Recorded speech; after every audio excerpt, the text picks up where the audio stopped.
I shouldn't have looked at him that way, but I did, and it changed everything. The wind was cold that afternoon, the kind that makes fathers wrap scarves twice around their necks and check their phones to look busy. My name is Daniel, 37, divorced for almost 3 years. My son, Leo, was 6, chasing a plastic plane across the playground dirt, laughing like he'd never heard the word custody. And then I saw him. He stood near the slide, black beanie pulled low, hands stuffed into his coat pockets. He was watching his niece, maybe 5 or 6, who kept calling his name, Eli. The sound pierced the dull hum of the park and lodged somewhere under my ribs. I don't know why I noticed him then. Maybe because he looked the way I felt, like someone trying too hard to look fine. He smiled at the girl, then at me, a fleeting, polite stretch of lips as parents do. But something lingered. Our eyes met again, when both children shouted at once. "Yours?" he asked. His voice had a calm gravity that made the question sound deeper than it was. "My son," I said. "Yours?" "My niece." He smiled again. "I'm on playground duty this week." I laughed quietly. "Lucky you." We didn't speak after that, but I kept catching him in fragments. The way he crouched near the swing, patient. The way he tied the girl's shoe, slow, careful. There was warmth there, something deliberate. And I remember thinking, I used to move like that, with care. When Leo tugged my sleeve asking for water, I realized Eli had already noticed, offering his bottle before I could reach for mine. "He can finish it," Eli said. I thanked him. Our fingers brushed when I passed it back, just enough to freeze the space between us. He looked away first. The afternoon began to fade, sun slipping through the trees in golden ribbons. The children refused to leave, so we let them have a few more minutes. We stood side by side, silent, until Leo called, "Dad, look!" The word still startled me every time. Dad. I caught Eli smiling again, softer now. "You come here often?" he asked. "Every weekend," I said. "It's kind of our place." "Maybe I'll see you again then." His tone wasn't casual. It was almost a promise.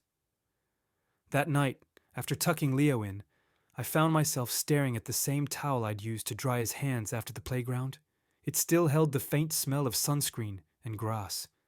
Funny how an ordinary thing can suddenly become a reminder of someone else's eyes.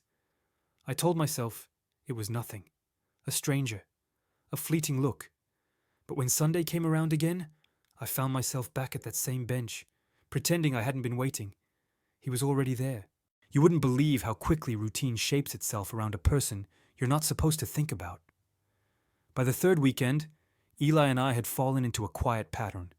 The children would run ahead, Leo and his niece, Ava, and we'd sit on the same bench, identical paper cups of coffee in our hands.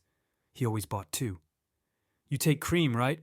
he'd ask, already stirring it in before I could answer. It made me smile and ache at once. The conversations were lightweight at first, weather, local schools, small complaints about traffic, but every talk slipped a little deeper than the one before.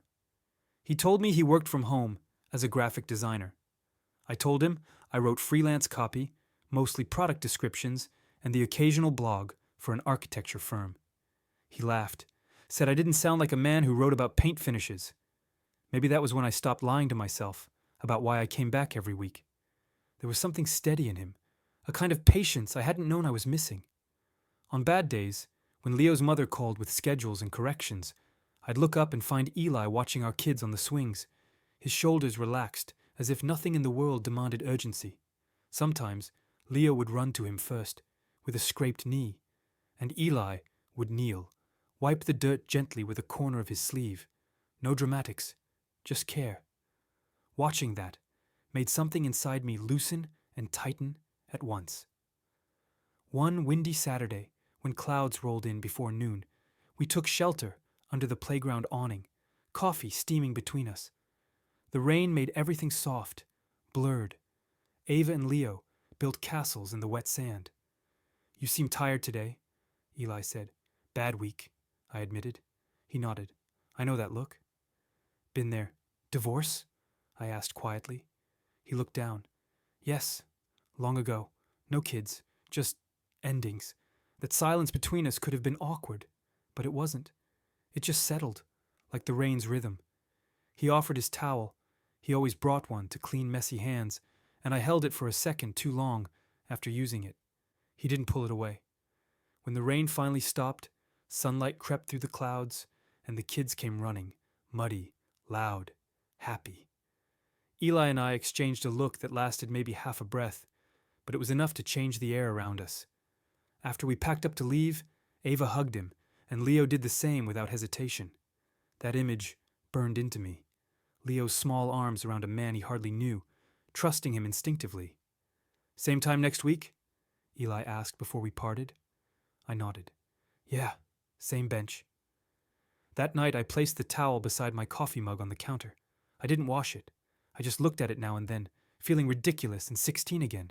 You tell me, was it wrong to miss someone I barely knew? There's a moment, small as a breath, when pretending stops being possible. For me, it happened one late afternoon when the sun began to fall behind the playground fence. Leo had gone to a friend's birthday party, and I stopped by the park alone. Habit, or maybe hope. I told myself I'd walk a few laps, clear my head. But Eli was there, sitting on our bench, sketchbook open on his knee. He looked up, smiled in that quiet way of his. You came, he said. I didn't know you'd be here, I answered, which was a lie we both accepted. He patted the space beside him. The bench felt smaller than usual. I watched his pencil trace lines, uncertain shapes that slowly became the curve of the slide, the outline of trees. The page smelled faintly of graphite and rain. You draw, I said. When I can't sleep, he replied.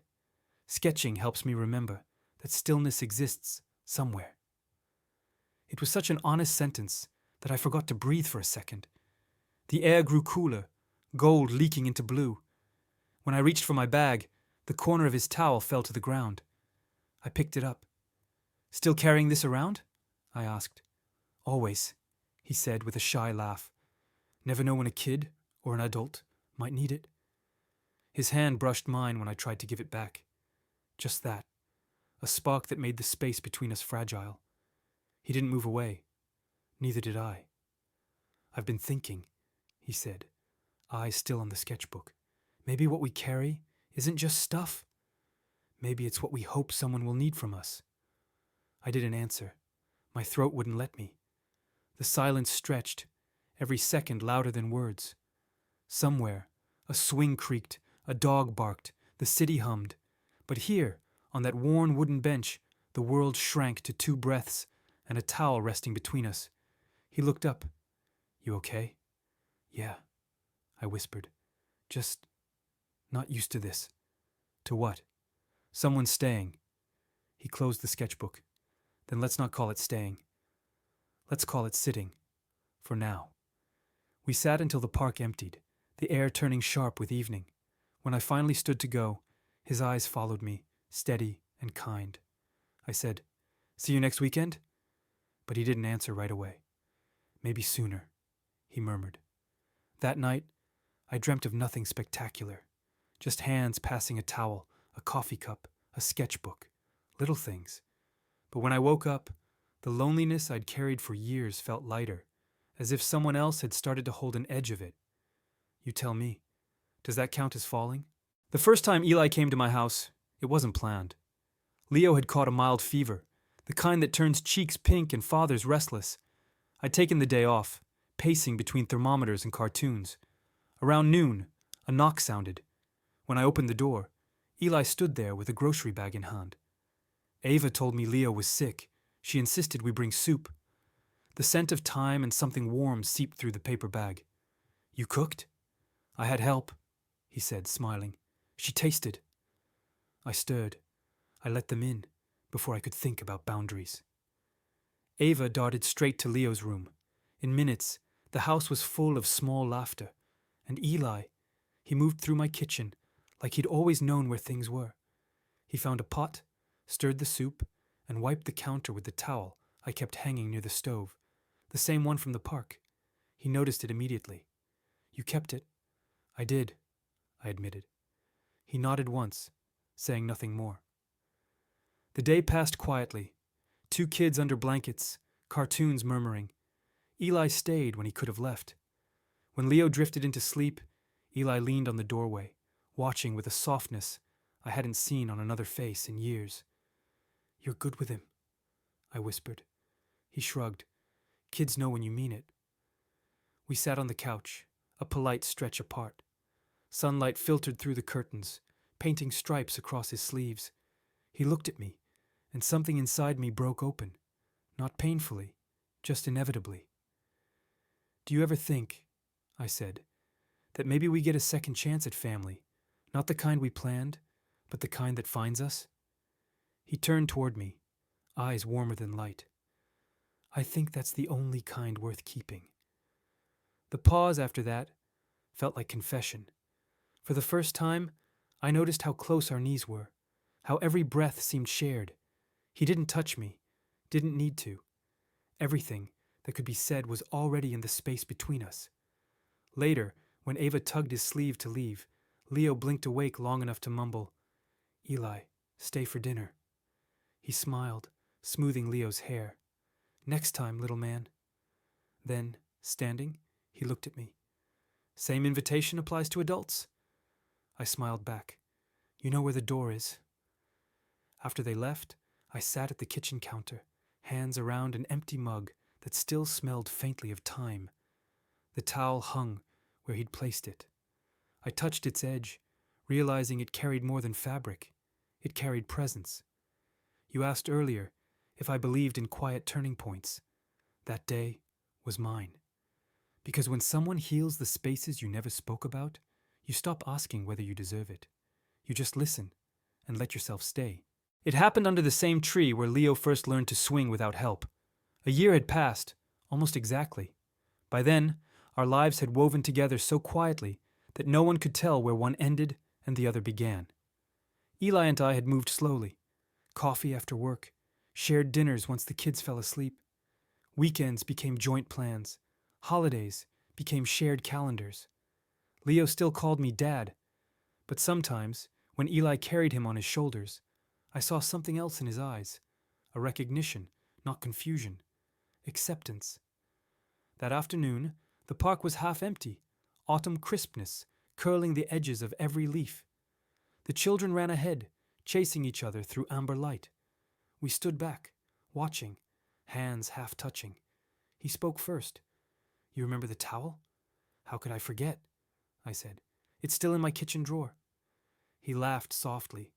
"A year ago, we were just 2 single men pretending not to need anyone." "And now?" I asked. His voice steadied. "Now we're pretending less." Silence followed, not heavy, just large. Eli crouched, brushing a fallen leaf from the bench.